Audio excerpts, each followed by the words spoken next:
Yo, what's good, YouTube? This is Jake from TNJ, and welcome to spring training here in the Denver Bears franchise in season number 6. I'm excited to get into this season and really just get into progressing here with this team. You know, we made the wild card game in season number 4. We made the NLCS in season number 5. And now here we are to start season number 6. I think we made some moves to improve. We haven't lost any big pieces except for Keston Hiura. I'd say that Keston Hiura was the biggest piece. But now we look to really make that next step and be an elite team. Now here in the NL West, everybody gets better every year, including the Diamondbacks, who signed David Peterson to a $31 million a year deal to be their ace, I think for the next 9 years. I think he signed a 9-year contract. Either 7 years or 9 years, something like that. So we'll see if he pays dividends. So we will face them here in the spring here, and now we will see what our team looks like with a little bit of a preview this year. Here is Mohamed Willingham, who's going to hit in that 3 spot versus lefties this year. He walks. That brings up Eugenio Suarez for his first spring at bat, and he will get fooled on the changeup. That one low in the zone, as that brings up Zach Veen, who's going to be in that rotation for outfielders. He hits one to left center. That one will get down and score one. Willingham makes it to third, and it's going to be a 1-0 game here for Denver. Now, I think the Bears are going to be very versatile this year because we have 5 outfielders, including Bryan Reynolds, who we signed in the offseason, along with Luis Arraez, who comes to the plate. He hits one deep to center field. This one's got carry off of the wall in center. That one will clear the bases.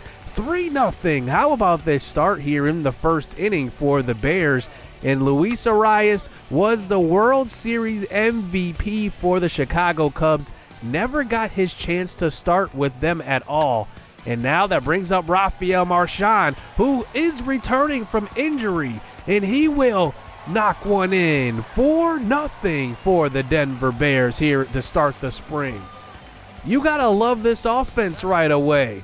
It was something that just went absolutely cold there in the playoffs at times, and I hope that these moves like Luis Arraez and bringing in Bryan Reynolds will help that.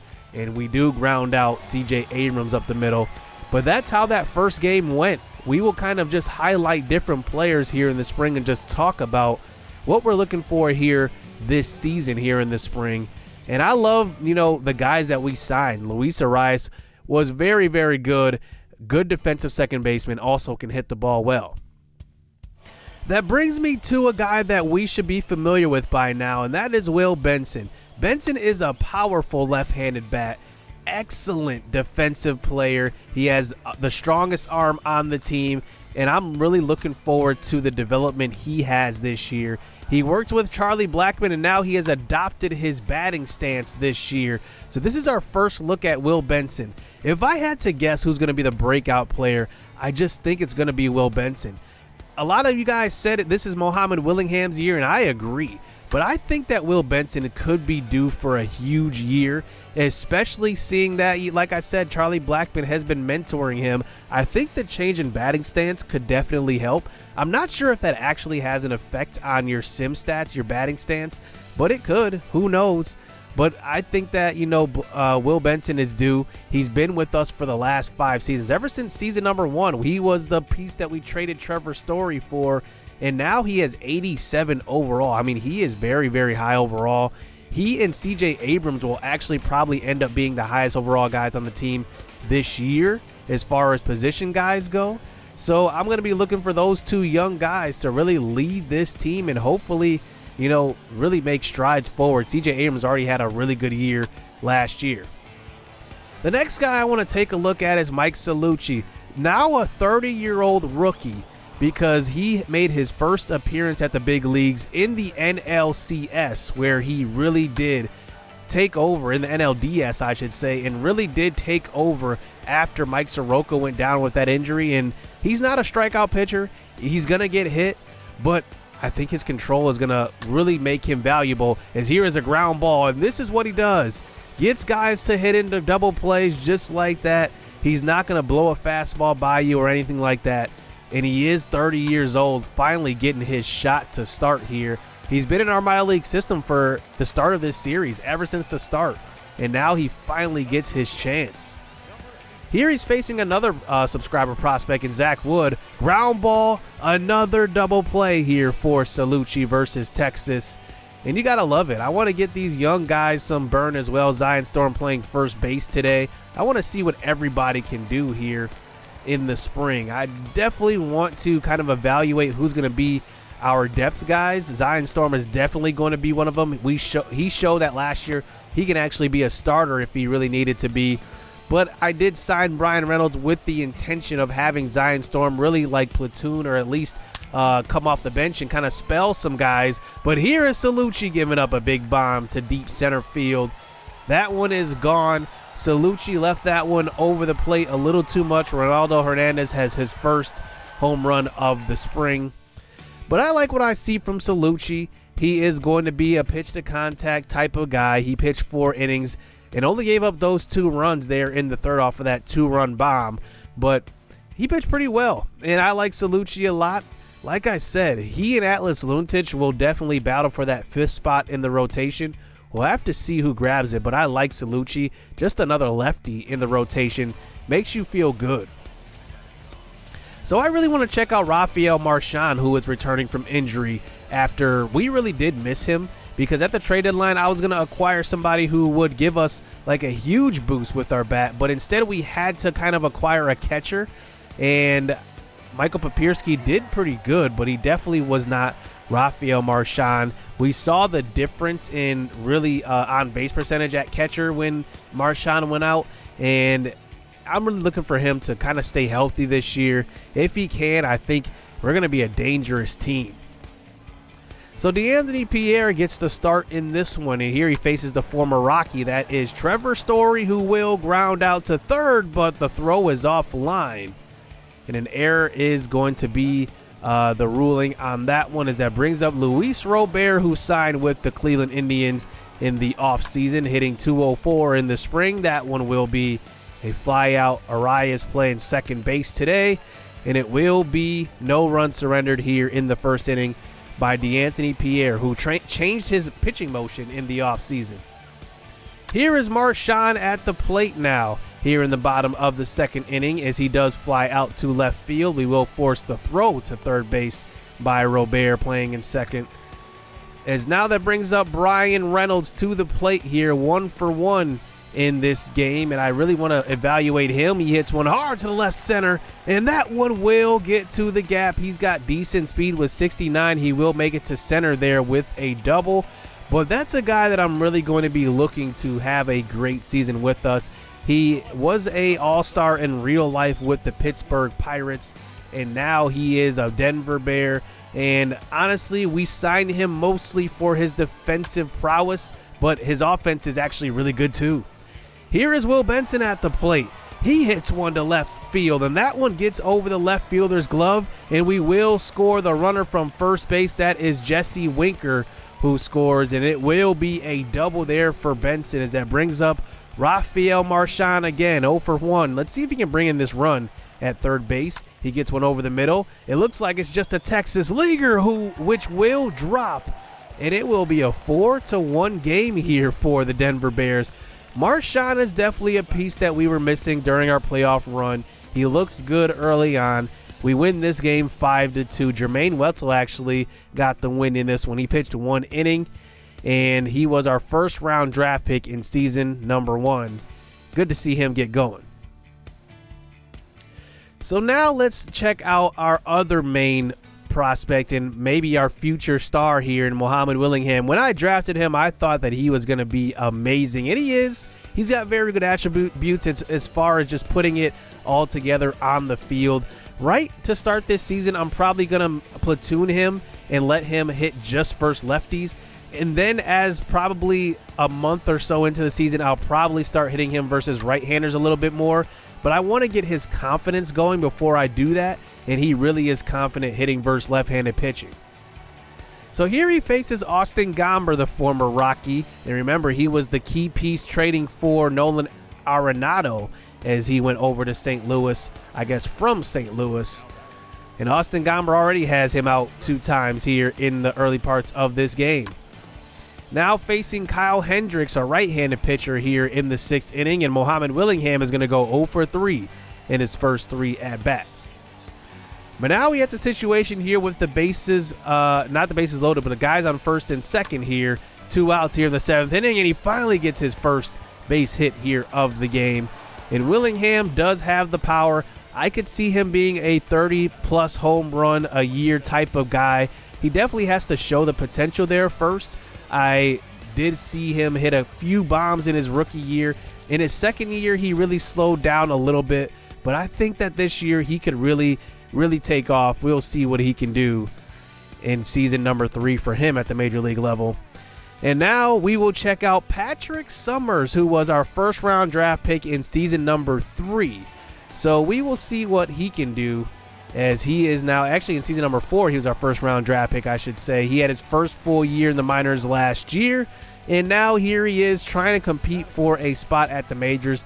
But I'm just not sure he's ready just yet. Even though he's an older draft pick of ours, I still like him because he has a lefty, high B potential.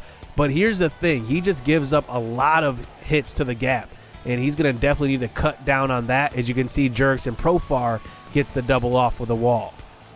Matt Chapman at the plate now. This is going to be a ground ball to Abrams, playing short today. That one will be a hard throw to first. 2 outs here in the bottom of the first inning, as that brings up Matt Olson. He's got to definitely win these lefties on lefty matchups, but this one is going to be hit to center field, and a great diving attempt by Hitor Takahashi, a guy that has been forgotten in our organization, but he comes into this season 80 overall.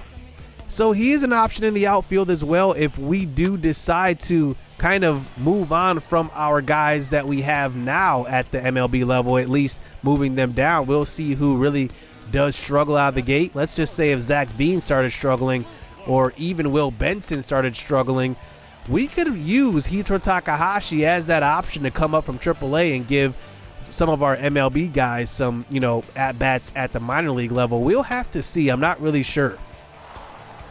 But here is Patrick Summers settling in here in the 2nd inning, and he does get out of that second, and we actually do go on to win this game 1-0. Summers actually has a very good game pitching.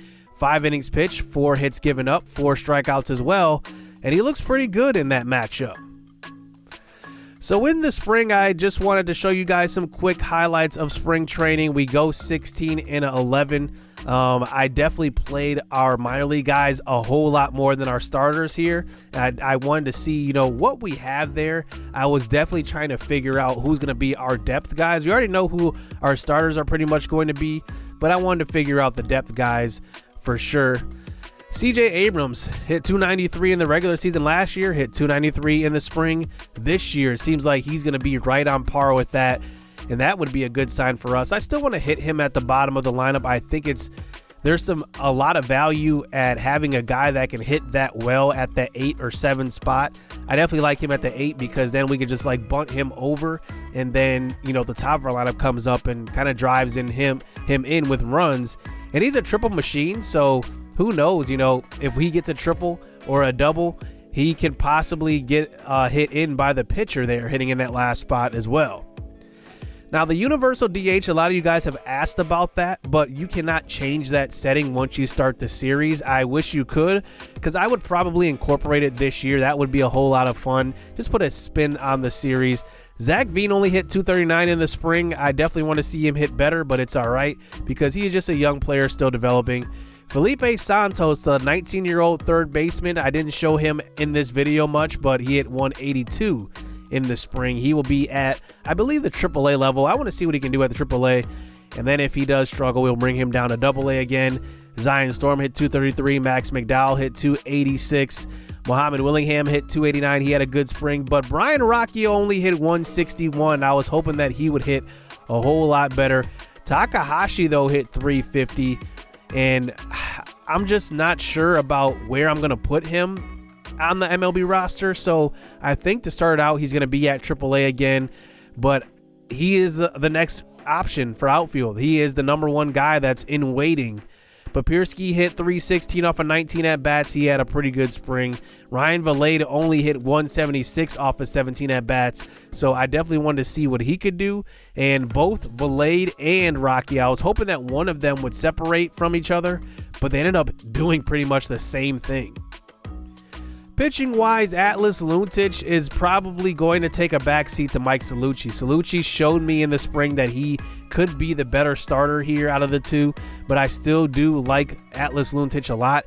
He will be in the bullpen, though, and Salucci will get that favor there with that 5th spot in the rotation. Justin Maxwell will have to be better this year. He was good in the regular season, but then when it came to the playoffs, he was absolutely terrible. I need him to be better in the playoffs if we make it this year. Derek Rodriguez had a kind of a down spring. He had a 163 whip. DeAnthony Pierre, though, had a very good spring. 198 ERA and a 124 whip. Could he be finally figuring it out? I think he's going to get an MLB spot this year. I definitely think a bullpen spot is probably the best spot for him. He might play like that Derek Rodriguez role, a guy that can spot start. He is still in his mid-20s, so he could spot start, also give us some long relief innings. We'll have to see there.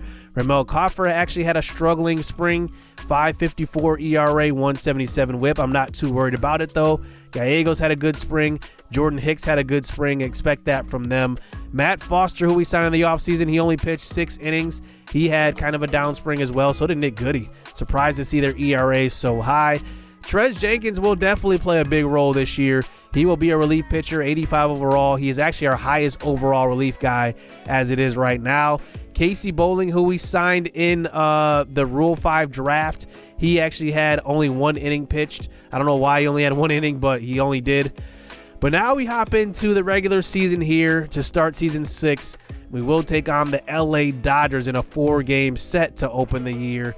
So that's going to be a lot of fun. I plan on, getting through the regular season very quickly. Now that we are through the meat of really developing guys in this series, I really want to get to the playoffs now. And it's not even just get to the playoffs. I want to get through seasons quickly now and really get to that spot where we are at a playoff hunt spot and really just see where we're going to be, because we know we're a good team. Now it's time to compete for the championship.